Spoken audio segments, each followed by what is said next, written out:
Dear student, आज मैं आपको नया टॉपिक स्टार्ट करा रही हूँ। उपयोगिता विश्लेषण।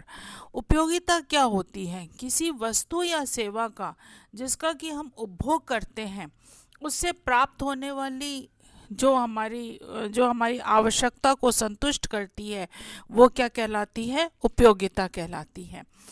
उपयोगिता का अर्थ माल की उपयोगिता उसकी जहाँ संतोषजनक क्षमता है। जितनी अधिक होने की आकांक्षा मजबूत होती है, उतना ही माल से खरीद की गई उपयोगिता होती है। उपयोगिता सहज है। समान वस्तुओं से अलग अलग लोगों को उपयोगिता की विभिन्न डिग्री मिल सकती है। उदाहरण के लिए, जो कोई व्यक्ति मिठाई पसंद करता है, उसे मिठाई की तुलना में बहुत अधिक उपयोगिता मिलेगी।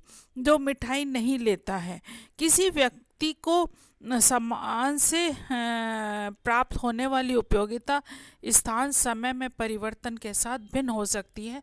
उदाहरण के लिए, एयर कंडीशनर के उपयोग से उपयोगिता निश्चित रूप से इस बात पर निर्भर करती है कि व्यक्ति श्रीनगर में है या जयपुर में।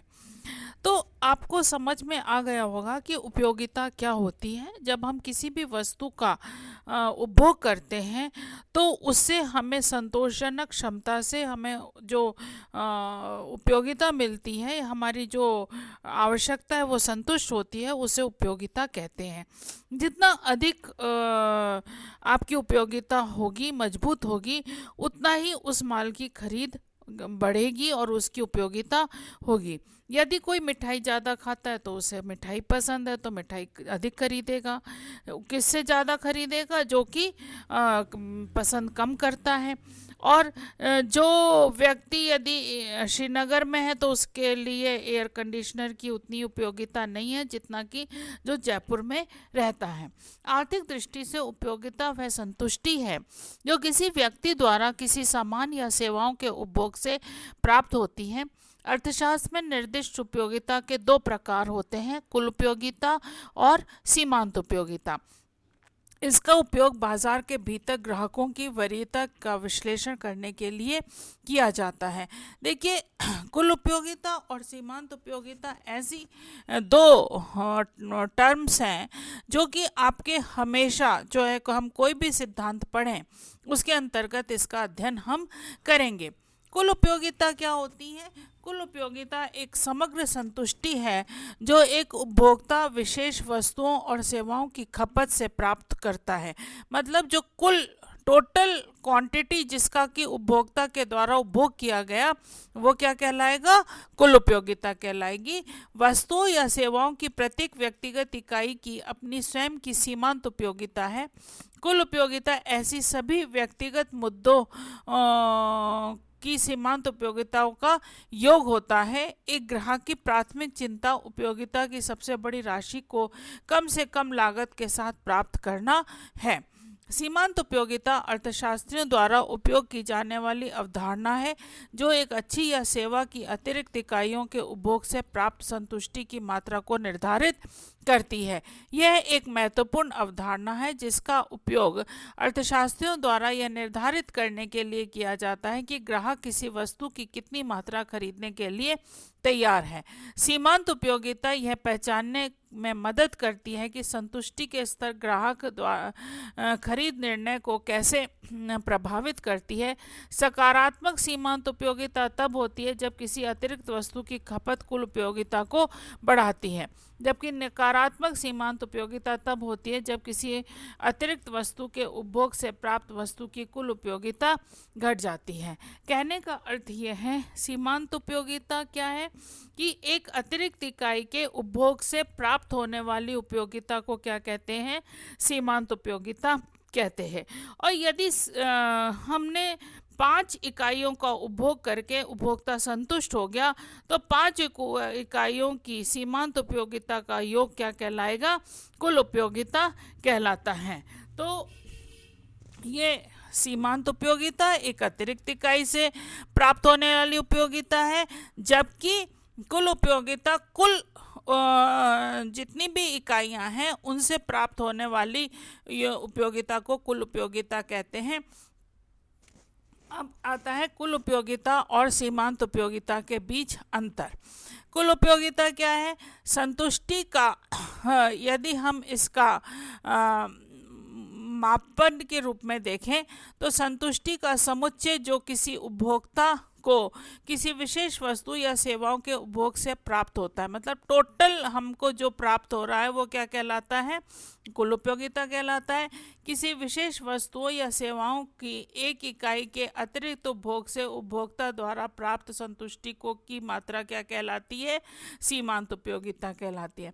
वृद्धि की दर में देखें तो कुल उपयोगिता बढ़ जाती है क्योंकि अधिक खपत होती है। कुल उपयोगिता में वृद्धि के साथ सीमांत उपयोगिता कम हो जाती है। जैसे जैसे कुल उपयोगिता में वृद्धि होती है सीमांत उपयोगिता में कमी आती है। और सीमांत उपयोगिता क्यों कम होती है?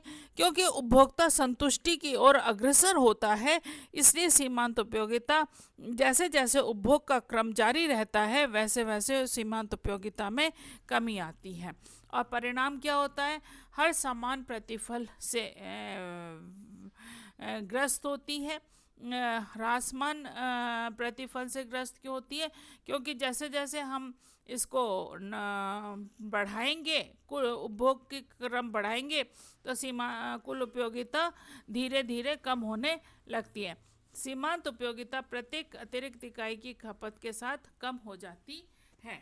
ये इसका परिणाम होता है। अब आता है हम एक तरफ से अधिक इकाइयों का उपभोग करते हैं, जो अतिरिक्त संतुष्टि हम अतिरिक्त इकाई से प्राप्त करते हैं वह गिरती रहती है। हालांकि यह याद रखना महत्वपूर्ण है कि सीमांत उपयोगिता कुल उपयोगिता नहीं होती। सीमांत उपयोगिता एक अतिरिक्त इकाई से प्राप्त होने वाली उपयोगिता है और कुल उपयोगिता क्या है कि जब हम समुच्चय इकाइयों का उपभोग करते हैं तो उससे प्राप्त होने वाली उपयोगिता क्या कहलाती है? कुल उपयोगिता कहलाती है।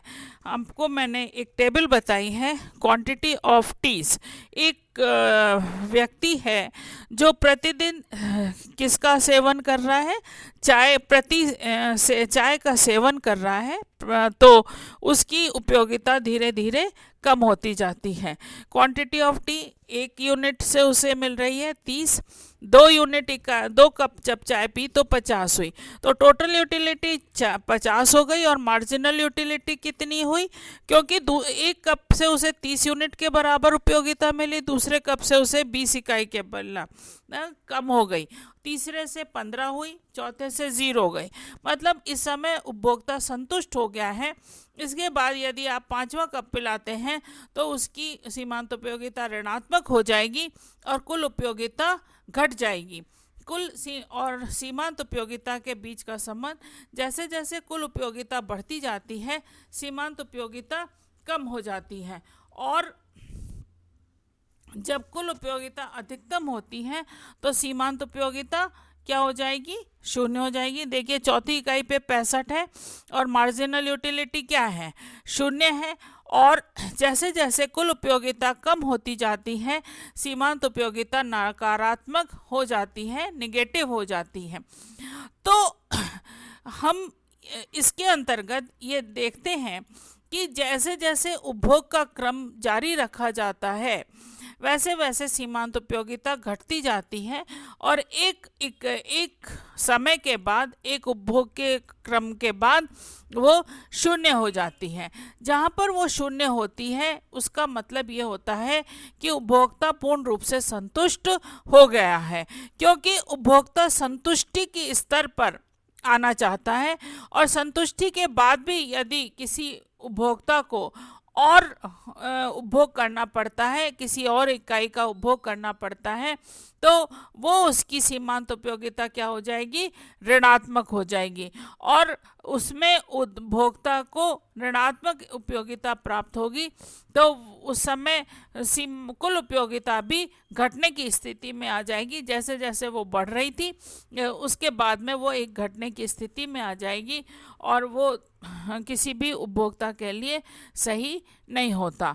तो उपयोगिता विश्लेषण के अंतर्गत हम जो कुल उपयोगिता और सीमांत उपयोगिता का अध्ययन करते हैं वो हमारे आगे के सभी सिद्धांतों के लिए बहुत महत्वपूर्ण है। आप आपको ये याद रखने की आवश्यकता है कि सीमांत उपयोगिता का मतलब होता है एक